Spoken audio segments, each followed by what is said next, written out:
കൊച്ചു കുട്ടികൾ മുതൽ മുതിർന്ന ആളുകളിൽ വരെ കണ്ടുവന്നിട്ടുള്ള ഒരു പ്രശ്നമാണ് ഈ കുടവയറ് അല്ലെങ്കിൽ വയറ് ചാടി വരുന്ന പ്രശ്നങ്ങൾ അല്ലെങ്കിൽ വയറിന് ചുറ്റുമായിട്ടുള്ള കൊഴുപ്പിൻ്റെ ആ ഒരു ഡിപ്പോസിഷൻസ് കൂടി വരുന്നുണ്ട്. അപ്പോൾ നമുക്ക് ഇന്നത്തെ വീഡിയോയിലൂടെ ഈ കുടവയറിൻ്റെ കാരണങ്ങൾ അല്ലെങ്കിൽ പ്രധാനപ്പെട്ട 6 കാരണങ്ങളാണ് ഈ പറഞ്ഞിട്ടുള്ള കുടവയറ് ക്രിയേറ്റ് ചെയ്യുന്നത്. അപ്പോൾ നമുക്ക് ഈ ഒരു 6 റീസൺസ് ഇന്നത്തെ വീഡിയോയിലൂടെ ഒന്ന് ഡിസ്കസ് ചെയ്യാം. ഹായ്, ഞാൻ ഡോക്ടർ ജൂഹി ദാസ്, ക്യോൺബി ഹെൽത്ത് കെയറിലെ ഹോമിയോപ്പതിക് ഫിസിഷ്യനാണ്.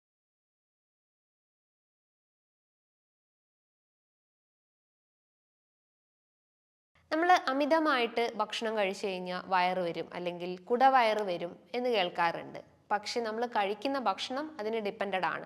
ഇപ്പം നമ്മൾ അമിതമായിട്ട് ഷുഗർ കഴിക്കുക അല്ലെങ്കിൽ കലോറി ചേർന്നിട്ടുള്ള ആഹാരങ്ങൾ അമിതമായിട്ട് എടുക്കുമ്പോഴാണ് അതൊരു ഫാറ്റി ഡിപ്പോസിഷൻസ് ആകുന്നത്. പക്ഷെ നമ്മൾ ഹെൽത്തി ആയിട്ടുള്ള ഭക്ഷണങ്ങൾ ലൈക്ക് പ്രോട്ടീൻസും വൈറ്റമിൻസും ഫൈബേഴ്സും ലെസ് ഇൻടേക്ക് ഓഫ് കാർബോഹൈഡ്രേറ്റ്സ് ഒക്കെ ഒരു ബാലൻസ്ഡ് ആയിട്ടുള്ള ഡയറ്റ് എടുക്കുകയാണെങ്കിൽ നമുക്ക് ഒരിക്കലും ഈ പറഞ്ഞുള്ള കുടവയറിൻ്റെ പ്രശ്നങ്ങൾ കാണിക്കത്തില്ല. അപ്പോൾ കുടവയറ് വരാനുള്ള മെയിൻ റൂട്ട് കോസ് എന്ന് പറയുന്നത് നമ്മൾ അമിതമായിട്ട് കലോറി, അതായത് എക്സസ് ആയിട്ടുള്ള അന്നജേറിയ ഭക്ഷണങ്ങൾ കഴിക്കുമ്പോഴാണ് അത് ഈ പറഞ്ഞിട്ടുള്ള വെയിറ്റ് ഗെയിൻ അതേപോലെ ബെല്ലി ഫാറ്റ് ക്രിയേറ്റ് ചെയ്യുന്നത്.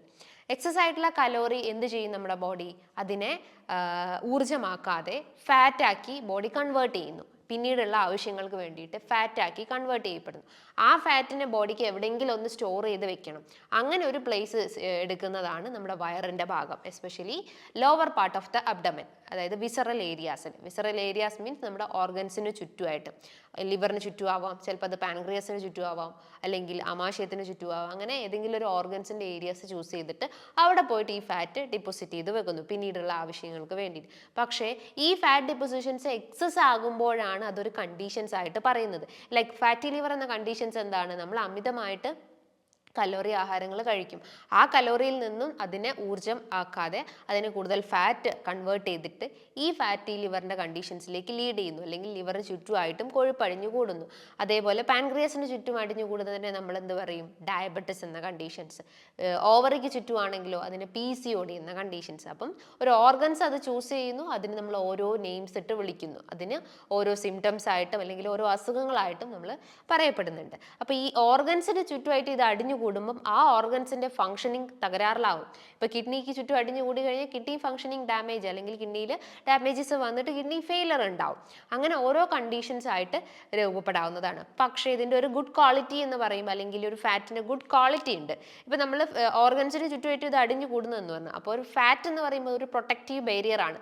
ആ ഓർഗൻസിനെ മറ്റുള്ള ഫാക്ടേഴ്സിൽ നിന്നും മറ്റുള്ള എക്സ്റ്റേണൽ ഇഞ്ചുറീസിൽ നിന്നും ഈ പറഞ്ഞിട്ടുള്ള ഫാറ്റ് പ്രൊട്ടക്റ്റ് ചെയ്യപ്പെടുന്നുണ്ട്. അപ്പം അതിൻ്റെ ഒരു മെറിറ്റ് അല്ലെങ്കിൽ ഒരു ഗുഡ് പോയിന്റ് ആയിട്ട് നമുക്ക് പറയാവുന്നതാണ്. പക്ഷേ ഒരു 90% അതൊരു ഡീമെറിറ്റ്സ് ആണ്. അതായത് ഫാറ്റി ഡിപ്പോസിഷൻസ് അടിഞ്ഞു കൂടുമ്പോൾ അത് പല കണ്ടീഷൻസ് ആണ് ഉണ്ടാക്കിയെടുക്കുന്നത്. അപ്പോൾ വിസറൽ ഫാറ്റ് അല്ലെങ്കിൽ ഓർഗൻ ഫാറ്റ് നമുക്ക് ഡേഞ്ചറസ് ആണ്.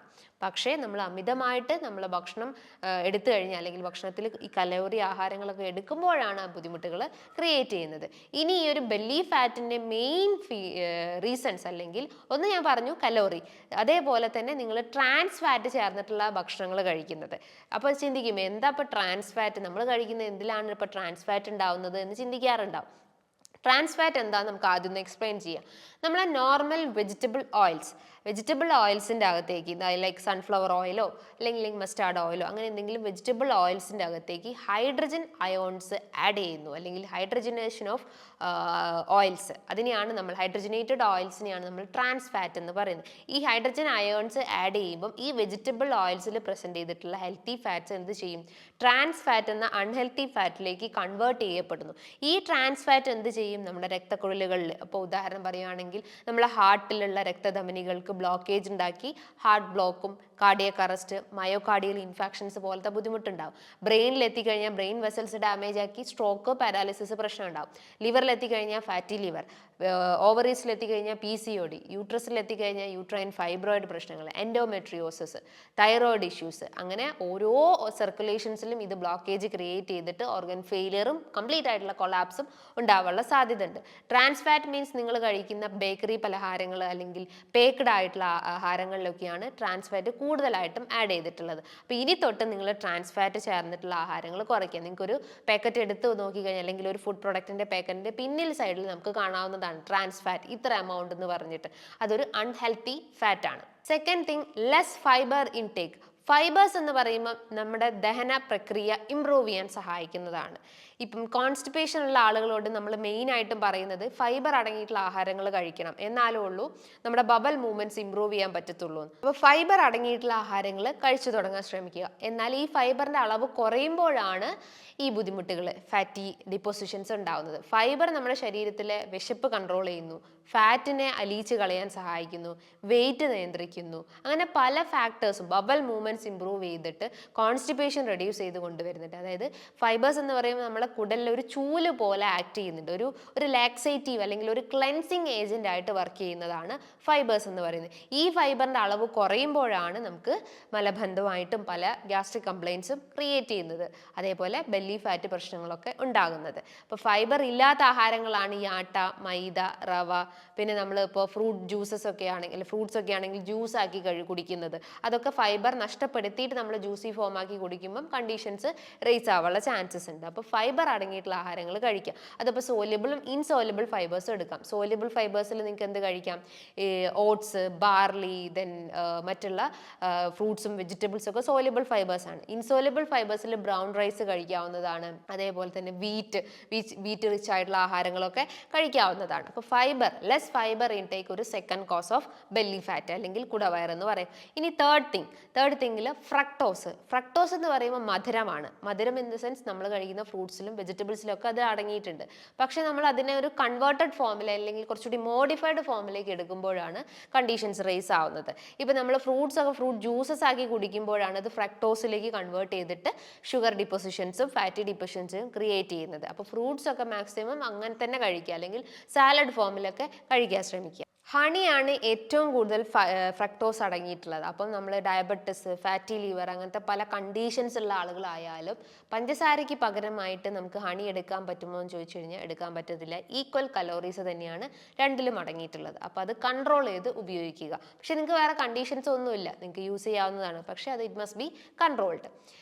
ഇനി നമുക്ക് ഈ ബെല്ലി ഫാറ്റ് കൂട്ടുന്ന മറ്റൊരു ഫാക്ടർ എന്ന് പറഞ്ഞാൽ റെഡ് മീറ്റ് ആണ്. അതായത് പോർക്ക്, ബീഫ്, മട്ടൺ, ഇത്തരം മീറ്റ് ഐറ്റംസ് നമ്മൾ അമിതമായിട്ട് എടുത്തു കഴിഞ്ഞാലും അത് ഈ പറഞ്ഞുള്ള ഫാറ്റി ഡിപ്പോസിഷൻസ് ഉണ്ടാവും. എസ്പെഷ്യലി ഫാറ്റി ലിവർ എന്ന കണ്ടീഷൻസ്, ഡയബറ്റിസ് ഒക്കെ വരാനുള്ള മെയിൻ റൂട്ട് കോസ് എന്ന് പറയുന്നത് അമിതമായിട്ട് ഇത്തരം റെഡ് മീറ്റ് കഴിക്കുന്നത്. അതേപോലെ തന്നെ നിങ്ങൾ അമിതമായിട്ട് കോളകൾ, ഇപ്പം ഫ്രൂട്ട് ജ്യൂസസ്, ക്യാൻഡ് ആയിട്ടുള്ള ഡ്രിങ്ക്സ് ഒക്കെ അമിതമായിട്ട് എടുക്കുക. അതിൽ ഫ്രക്ടോസ് ആഡ് ചെയ്തിട്ടുണ്ട്. ഹൈ ഫ്രക്ടോസ് കോൺ സിറപ്പ് പോലത്തെ ഇത്തരം ആർട്ടിഫിഷ്യൽ സ്വീറ്റ്നസ് അതിൽ ആഡ് ചെയ്തുള്ളത് കൊണ്ട് തന്നെ അതിൽ അസ്പാർട്ടൈൻ കണ്ടന്റ് ഉണ്ട്. ആ അസ്പാർട്ടൈൻ കണ്ടന്റ് എന്ത് ചെയ്യും? നമ്മളെ ബ്ലഡ് ബ്രെയിൻ ബാരിയറിൽ എഫക്ഷൻസ് ഉണ്ടാക്കും, അല്ലെങ്കിൽ അതിൽ ഡിസ്റ്റർബൻസ് ഉണ്ടാക്കിയിട്ട് നമ്മുടെ വിശപ്പിൻ്റെ ആ ഒരു ഇംബാലൻസ് ആക്കിയിട്ട് അത് നമുക്ക് വിശപ്പ് അമിതമായിട്ട് ഉണ്ടാക്കിയെടുക്കുകയും നമ്മൾ അമിതമായിട്ട് ഫുഡ് കഴിക്കും. ചിലപ്പോൾ അതൊരു കൺട്രോൾ ഇല്ലാതെ ഫുഡ് കഴിച്ചെന്ന് വരും. അങ്ങനെ നമുക്ക് കുടവയർ ക്രിയേറ്റ് ചെയ്യാനുള്ള സാധ്യത കൂടുതലാണ്. ദെൻ സിക്സ്ത് വൺ, ഏറ്റവും ലാസ്റ്റ് ആയിട്ട് നമുക്ക് പറയാം ആൽക്കഹോൾ എന്ന് പറയുന്നത്. അതായത് അമിതമായിട്ട് മദ്യപിക്കുന്ന ആളുകൾക്കായാലും ഈ പറഞ്ഞിട്ടുള്ള കുടവയർ ഉണ്ടാവും. ഇപ്പം ഫാറ്റി ലിവർ തന്നെ നമ്മൾ രണ്ട് രീതിയിൽ പറയാറുണ്ട്, non alcoholic and alcoholic. Alcoholic ഒരു 10% കോസസേ ഉള്ളൂ. നോൺ ആൽക്കഹോളിക് എന്ന് പറയുമ്പോൾ ഒരു 90% കോസസ് ഉണ്ട്.